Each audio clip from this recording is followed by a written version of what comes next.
नहीं, न जाट टूकी करी गई। संविधान में किसी भी जाति की मजाक करना, मिक्री करना संविधान में दिया ही नहीं गया कि इस जाति की कर नहीं सकते। जाट की तो कर सके, ठाकुर भी कर सके, ब्राह्मणों की भी बहुत होती है, एससी की भी होती है, सबकी होती है, जाट समाज की भी होती है। उस जाति में से वोट तलाश कर रहे, मतलब राष्ट्रपति से भी कितनी वोट मिल सकती है, हम तो सबकी कर सकते हैं ना। सरदारों की करते हैं कि भाई 12 बज गए, तो सबकी करते हैं, ब्राह्मणों की भी करते हैं, ठाकुरों की भी करते हैं, तो सबकी करते हैं। ऐसे जाट समाज की भी करनी होगी। ओलंपिक खेल के जो खिलाड़ी, उन्होंने 6 महीने आंदोलन चलाया, उसकी कोई जांच भी नहीं हुई, क्योंकि वे सरकार के लोग थे जिन पे एलिगेशन लगाया। खेल में भेदभाव होता है, और जो लड़कियों ने कहा वो बिल्कुल हकीकत होगी, उसकी जांच होनी चाहिए। इसलिए उन्होंने अपने पदों से संन्यास लिया। उनके जो पदक थे वे उन्होंने प्रधानमंत्री के घर के बाहर वो उनको दे के आए, डोनेट कर आए, उनके वहां रखे आए। तो नाराज होकर करे, उनको ये लगा कि हमारी बात की सुनाई नहीं हो रही, तो इसलिए उनकी नाराजगी जायज थी। राजनीतिकरण तो सरकार करती है सारी चीजें, खिलाड़ी ने तो कोई राजनीतिकरण नहीं करा।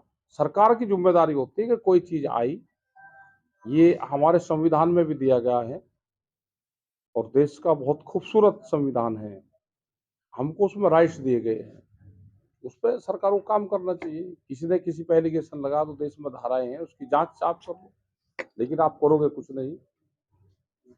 और जब वोट चाहिए, तो वोट में आप जाति को नहीं छोड़ दोगे, राष्ट्रपति जी को नहीं छोड़ दोगे, उपराष्ट्रपति को नहीं छोड़ दोगे, धार्मिक उसको नहीं छोड़ दोगे, भगवान श्री राम को नहीं छोड़ दोगे।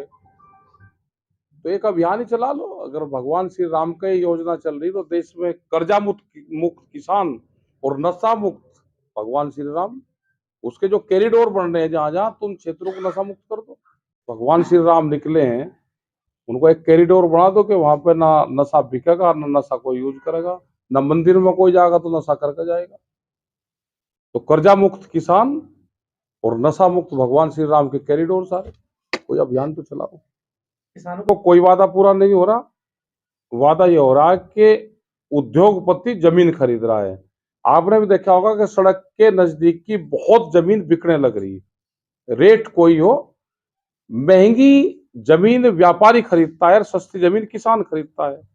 जैसे ही जमीन महंगी होगी तो किसान बेचेगा, उसके हाथ से जमीन जा रही है।